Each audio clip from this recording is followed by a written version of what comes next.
नमस्कार, आप देख रहे हैं स्वतंत्र खबर, जन की आवाज़ सच्चाई के साथ। नमस्कार, मैं कोटद्वार में यहाँ पर मौजूद हूँ, जो कोर्ट परिसर है वहाँ पर मौजूद हूँ और आप देख रहे होंगे कि लगातार अंकिता हत्याकांड को लेकर के उत्तराखंड में सरगर्मियाँ हैं और लगातार लोग जहाँ न्याय दिलाने की बात कर रहे हैं कि अंकिता को किस तरह से न्याय मिल सके और अंकिता के जो हत्यारे हैं उनको फांसी की सज़ा हो सके, उसके लिए लगातार प्रदर्शन किया जा रहा है। वहीं एडवोकेट जितेंद्र रावत जी भी हमारे साथ हैं, जिनका नाम चल रहा था कि उनके द्वारा आरोपी का केस लड़ा जाएगा। और यहाँ पर मैं आपको बता दूं कि यहाँ पर उत्तराखंड वासियों को बेहद खुशी होगी कि उन्होंने नाम वापसी ले दिया है और वो अब उनका कहना है कि वे अब आरोपी का केस नहीं लड़ेंगे, क्योंकि इसमें आरोपी को सख्त से सख्त सज़ा होनी चाहिए। आइए हम बात करते हैं एडवोकेट जितेंद्र रावत जी से कि आपने आज नाम वापसी लिया है अपना, तो क्या कहना चाहेंगे? सर, मैं इसमें रिमांड एडवोकेट जिला विकास प्राधिकरण की तरफ से नियुक्त था और मुझे 2019 से मैं इसमें रिमांड एडवोकेट हूँ। कोई भी मुलजिम बिना एडवोकेट के अगर मैं न्यायालय में उपस्थित होगा तो उसकी तरफ से मुझे रिमांड करना और बेल लगाने का आदेशित किया गया था। उसी क्रम में मैंने इन अभियुक्तों की भी लगाई थी, लेकिन मामले की गंभीरता को देखते हुए मैंने आज उनका जमानत प्रार्थना पत्र वापस ले लिया है। जो कि सरकार की तरफ से एडवोकेट नियुक्त किए जाते हैं, जो कि रिमांड एडवोकेट के तौर पे जितेंद्र रावत जी को यहाँ पर रिमांड एडवोकेट आरोपियों का बनाया गया था, लेकिन मामले की गंभीरता को देखते हुए और अंकिता को कहीं ना कहीं न्याय दिलाने के लिए उनके द्वारा यहाँ पर अपनी वापसी की गई है, नाम वापसी की गई है और उनका केस लड़ने से मना कर दिया गया है। तो हम एडवोकेट जितेंद्र रावत जी से एक सवाल और पूछना चाहेंगे कि ये जो मामले की गंभीरता को देखते हुए क्या गंभीर मामला था और इसमें अंकिता को क्या इंसाफ मिलना चाहिए? अब मामला तो 302 का है, गंभीरता तो अब जब चार्जशीट आएगी तभी पता चल पाएगा कि मामला किस टाइप से है, क्या उसमें और हम सभी जनता के साथ।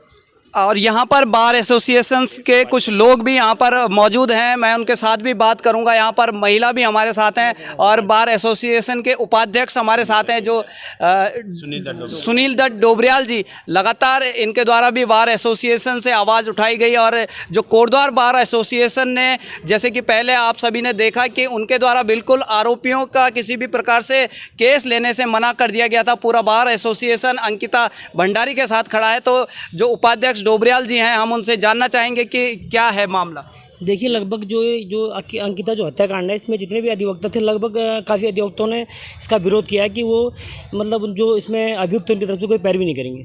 इसमें हमने अपने बार के पेज में भी इसमें लिख के दिया है। बाकी देखिए, जहाँ तक व्यक्तिगत किसी की बात है कि अधिवक्ताओं को ये अधिकार है, ये नहीं कहते हम सबके लिए कि कोई ना लड़े, लेकिन अधिकतर जो अधिवक्ता, जितने भी अधिवक्ता हमारे कोटद्वार में अब तक हैं, सब ने इसके लिए मतलब अपनी ये हामी भरी है कि हम इसका मुकदमा नहीं लड़ेंगे।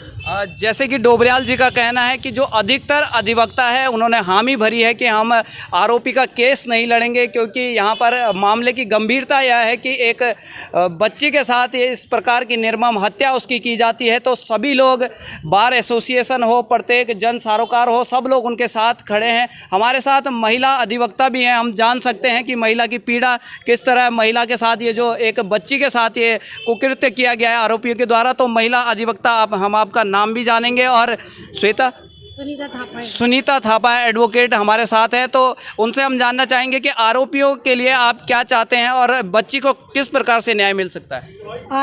आरोपियों को तो सख्त से सख्त सज़ा होनी चाहिए और हम जनता ही के साथ हैं, इसलिए हम लोग ने यहाँ पर उत्तराखंड की बेटी है तो हमने वो नहीं किया है कि हम कोई पैरवी नहीं करेंगे। यहाँ पर हम सब ने निर्णय लिया है कि कोई भी उत्तराखंड के एडवोकेट तो खड़े नहीं होंगे। देखिए कि महिला अधिवक्ता, उनका कहना है कि हम बच्ची के परिवार के साथ खड़े हैं और जो आरोपी हैं उनको सख्त से सख्त सज़ा होनी चाहिए। रंजीत कौर हमारे साथ हैं यहाँ पर, एडवोकेट रंजीत कौर। उनसे भी हम जानना चाहेंगे कि आप भी महिला हैं तो किस प्रकार से महिला को न्याय मिलना चाहिए और आज इस उत्तराखंड में जो इस प्रकार की घटना हुई है इस पर क्या कहना चाहेंगे? सर हमारा कहना ये है कि हर महिला को अधिकार है कि वो जॉब करे, अपने घर के लिए जो भी कर सकती है करे। हम लोग भी आते हैं और आज ये भी है कि कल को कोई भी लड़की बाहर नहीं जाएगी, काम कैसे करेगी? अगर उनको सज़ा नहीं मिलती है, वो दोषी छूट जाते हैं, तो कल को कोई भी लड़की बाहर जाके काम करने के लिए राज़ी नहीं होगी। उनके पेरेंट्स भी राज़ी नहीं होंगे करने के लिए कि इस तरह की स्थिति आएगी तो। और हम चाहते हैं उनको बहुत कड़ी से कड़ी सज़ा मिले और ये एक मैसेज जाए समाज को कि लड़कियों के लिए और लड़कों के लिए समान अधिकार है और वो जब चाहें जैसे चाहें अपनी जॉब कर सकती हैं और खुले हमारा समाज ऐसा बने कि हम बेफिक्र होकर अपना काम कर सके, जॉब कर सके। तो दोषियों को कड़ी से कड़ी सज़ा मिलनी चाहिए और हम उत्तराखंड के पूरे जो है हम उनके साथ हैं। हमारा कोटद्वार की बार एसोसिएशन सब कुछ है और हम अंकिता के साथ है और बाहर से कोई वकील आता है उसका भी हम विरोध करेंगे कि वो उसकी तरफ से ना लड़े और हम तो उनके साथ हैं ही, तो उनको कड़ी से कड़ी सज़ा मिलनी चाहिए। एक अहम बात जो उन्होंने कहा कि बच्चों की सुरक्षा के लिए कि कोई बच्ची बाहर जाती है और उसको जॉब करती है तो उसको सुरक्षा ज़रूर होनी चाहिए। जैसे कि सोशल मीडिया पर हमने देखा कि कई लोगों का कहना था कि क्यों अब उसके पिताजी ने उसको वहाँ पर छोड़ दिया, उसको इस गलत कार्य के लिए छोड़ दिया। तो इस प्रकार के लोगों को भी यहाँ पर आँख खोलनी बहुत ज़रूरी है, क्योंकि हमारे इस प्रकार के जागरूक लोग अगर यहाँ पर रहेंगे कि बच्चियों को, बालक और बालिकाओं को समान अधिकार होना चाहिए, तो इस प्रकार के लोग अगर हमारे समाज में रहेंगे तो ज़रूर समाज स्वस्थ बनेगा और आने वाला भविष्य उत्तम होगा। ना कि इस प्रकार के लोग जो सोशल मीडिया पर इस प्रकार लिखे कि क्यों बच्ची को अकेला उसको नौकरी करने को छोड़ दिया, सबको अधिकार है नौकरी का। और मेरे साथ एडवोकेट जी भी मेरे साथ उपस्थित हैं, तो हम उनसे भी जानना चाहेंगे कि जो एक अहम बात उन्होंने कही कि बालक और बालिका को समान अधिकार, इसी प्रकार से सोशल मीडिया में लगातार चल रहा था कि क्यों एक पिता ने बेटी को अब नौकरी के लिए छोड़ दिया, तो इस पर क्या कहना चाहेंगे? देखिए, अगर व्यक्तिगत रूप से कोई गलत कमेंट करता है, चाहे वो किसी भी संगठन का हो, उसका हम विरोध करते हैं। किसी की नौकरी कहाँ लगी, कैसे लगी, क्या कर रहा है, इस विषय पे किसी को कमेंट करने का कोई अधिकार नहीं है। वो उसका व्यक्तिगत जीवन है, वो वहाँ नौकरी कर रही थी, किन परिस्थितियों में कर रही थी, वो विषय अलग है। लेकिन इस तरह से कमेंट करना अगर किसी व्यक्ति ने किया तो बिल्कुल उसका हम विरोध करते हैं। सामाजिक रूप से भी ये गलत कमेंट है।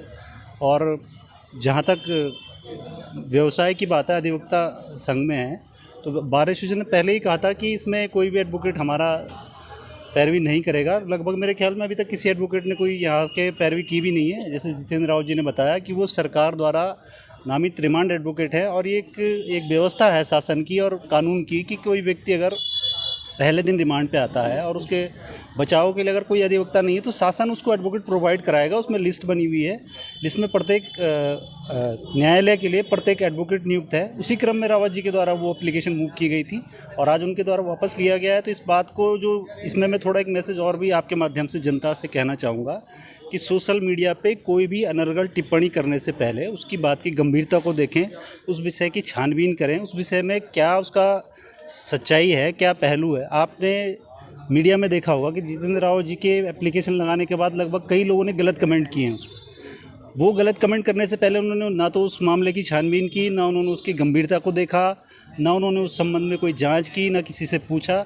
सीधे मैसेज कर दिया कि जितेंद्र सिंह रावत के द्वारा गलत किया गया है, उसको देख लेंगे, 28 तारीख को कोर्ट में आओ, कोर्ट का घेराव करो, इस एडवोकेट को देख लेंगे कैसे प्रोफेशन। ये इस तरह की जो अनर्गल बातें मीडिया में कर रहे हैं लोग, मेरा उनसे निवेदन है कि पहले बात की गंभीरता को देखें, बात के विषय को देखें, क्यों एडवोकेट इंगेज हुआ, क्यों उसने एप्लीकेशन लगाई, क्या उसके परिस्थितियाँ थी। इन सब चीज़ों के बाद आपको कमेंट करना चाहिए। बिना सोचे कमेंट करने से समाज में एक गलत मैसेज जाता है और इस तरह के गलत मैसेज से हो सकता है कोई अप्रिय घटना रावत जी के साथ हो जाती।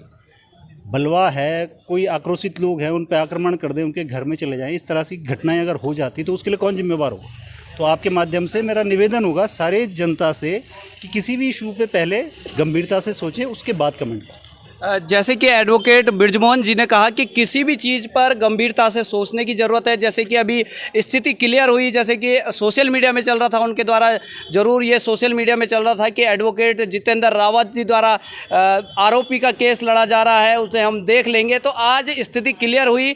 उन्होंने बताया बार एसोसिएशन के लोग हैं सारे, ये व्यवस्था सरकार की है कि कोई भी व्यक्ति रिमांड एडवोकेट के तौर पर नियुक्त होता है, वो सरकारी तौर पर नियुक्त होता है। और आज उन्होंने देखा देखा कि जब इस मामले में गंभीरता है, इस मामले को हमको नहीं लड़ना चाहिए, तो वो इससे नाम वापसी उन्होंने लिया है। तो कहीं ना कहीं जिस प्रकार से सोशल मीडिया में ये भ्रामक सूचनाएं फैलती है, उनसे भी कहीं ना कहीं सावधान होने की ज़रूरत है। और लगातार अंकिता हत्याकांड में अगर इस तरह से जन समर्थन मिलेगा, इस तरह से एडवोकेट लोगों का समर्थन मिलेगा और प्रत्येक क्षेत्र से अगर समर्थन मिलेगा, तो कहीं ना कहीं अंकिता को न्याय मिल सकता है। और बशर्ते कि एकमात्र साक्ष्यों से कोई छेड़छाड़ ना हो। अगर साक्ष्यों से छेड़छाड़ होता है तो कहीं ना कहीं ये जो मामला है कोर्ट से भी ये जाकर के आरोपी बरी हो सकते हैं। तो कहीं ना कहीं अब सरकार को ही एक्शन लेना होगा कि साक्ष्यों के साथ छेड़छाड़ न किया जाए और अंकिता को न्याय मिल सके। मनीष कुकसाल, स्वतंत्र, कोटद्वार से।